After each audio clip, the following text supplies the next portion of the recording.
3, 2, 1, and liftoff. Liftoff of the 25th Space Shuttle mission, and it has cleared the tower. Ladies and gentlemen, I'd planned to speak to you tonight to report on the State of the Union. But the events of earlier today have led me to change those plans. Today is a day for mourning and remembering. Nancy and I are pained to the core by the tragedy of the Shuttle Challenger. We know we share this pain with all of the people of our country. This is truly a national loss. On January 28, 1986, just 73 seconds after the Challenger lifted off from Pad 39B at Kennedy Space Center, NASA had tragically lost the crew of STS-51L to the breakup of the orbiter. The tragedy was caused by a failure of an O-ring on the right solid rocket booster. Even though NASA lost the crew, they achieved a small triumph by continuing the Space Shuttle program with increased shuttle safety measures and continued to honor the legacy of the program. In the 1950s, the idea of a shuttle-like spaceplane was thought to be key to exploring space. NASA was focused on the von Braun paradigm, which was a vision of a widely known German rocket engineer, Wernher von Braun. When he came to the U.S., he was part of Operation Paperclip and started the country's rocket development programs. Space exploration in the von Braun paradigm should involve the following sequential steps: put human in space, develop a reusable spacecraft, use this vehicle to build a space station, inhabit the space station, and launch manned missions to the moon and later Mars. In early 1969, President Richard Nixon created a Space Task Group. This task group was created to help determine the post-Apollo direction of the space program. In September, they recommended going back to the von Braun paradigm. Nixon did not like the idea. He thought it was too expensive for NASA's budget, so he zoned it in one part of the von Braun paradigm and not using the others. During the space race, as this graph shows, NASA's budget was 4% of the federal budget by the time Nixon announced the Space Shuttle program on January 5, 1972. NASA's budget was less than 1.5% of the federal budget. The original design of the Space Shuttle was a fully reusable, two-stage vehicle that would be piloted during both stages. Because of the cost and complexity, they could not build their original design. They ended up with a shuttle that was carried by two solid rocket boosters attached to a liquid fuel tank that fueled the shuttle. The first space shuttle that launched into space was the Columbia that lifted off on April 21, 1981. By the end of 1985, NASA had launched a total of 23 shuttle missions and was close to launching one shuttle per month, with 9 launches that year. On August 27, 1984, President Ronald Reagan announced the Teacher in Space project. Today I'm directing NASA to begin a search in all of our elementary and secondary schools and to choose as the first citizen passenger in the history of our space program one of America's finest, a teacher. In an interview with Valerie Neal, curator for contemporary human spaceflight at the Smithsonian, she said that the reason for starting the program was to invigorate the public interest and support for human spaceflight. And they also wanted to demonstrate that spaceflight on the shuttle was safe enough and routine enough that people who were not astronauts would be able to fly on it.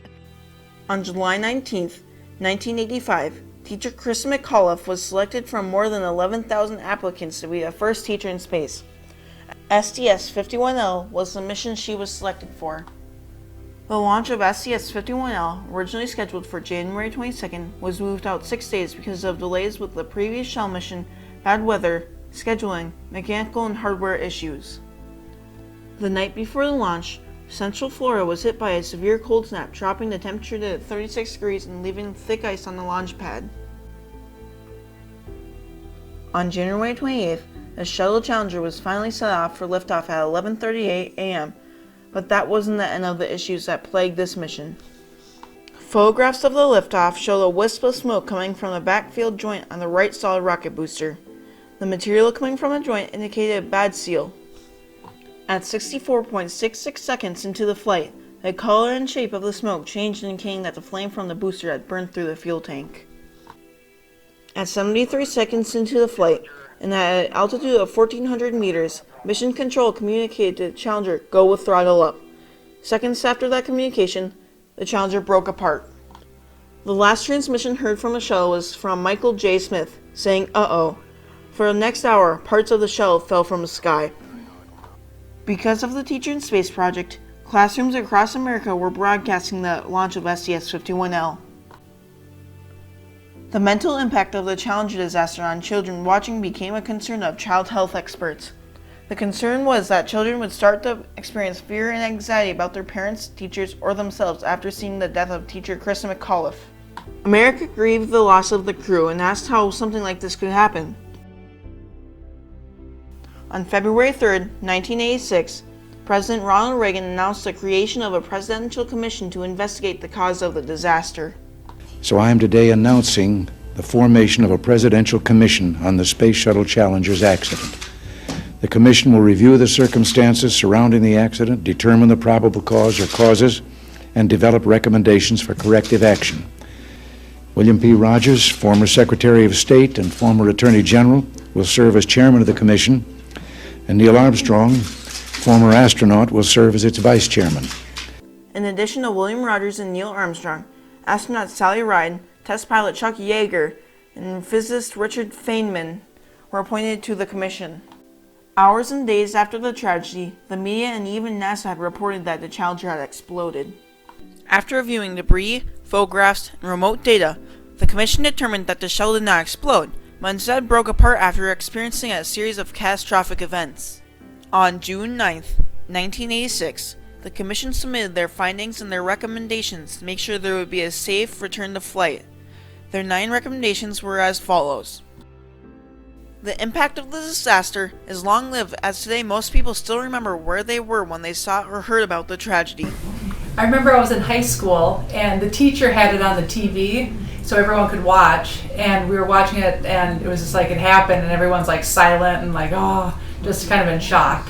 I turned on the news because I had heard people talking about it, and I saw replays of the actual event and was really shocked and very saddened by the whole thing. I was at work. I heard about it right away. They actually turned the TV on at work, which they never ever did. That was like against all the rules. And a lot of us stood around and watched it. I was pretty sad. I was at a meeting at the vocational school in Staples, and we were just taking a break, and we walked out into the lobby and looked at the secretary was standing there staring at the TV just in shock, and we asked what was wrong, and she said, "I think the shuttle has just blown up." 17 years after the Space Shuttle Challenger disaster, the Space Shuttle Columbia broke apart on February 1st, 2003, as it returned to Earth from its 16-day mission. All 7 astronauts aboard were killed. The board was chaired by Harold Gammon, released its report on August 26, 2003, concluding that the tragedy was caused by technical and the same organizational failures as the Space Shuttle Challenger disaster.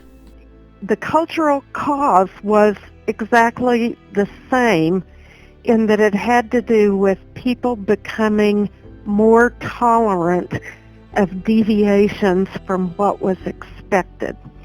On July 21st, 2011, after 135 missions and 30 years of incredible achievements, the Space Shuttle program came to an end.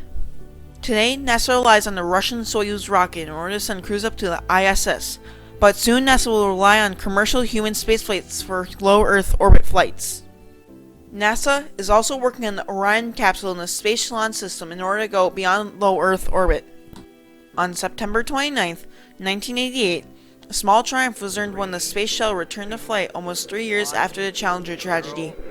Because of the Commission's recommendations that were implemented, mission STS-26 and the future missions were much safer. The space shuttle that I flew was far more effective, far safer, far better than the one that had gone before me. And the sacrifice of these 7 contributed greatly to me being able to fly in a far safer, far better, far more effective space shuttle.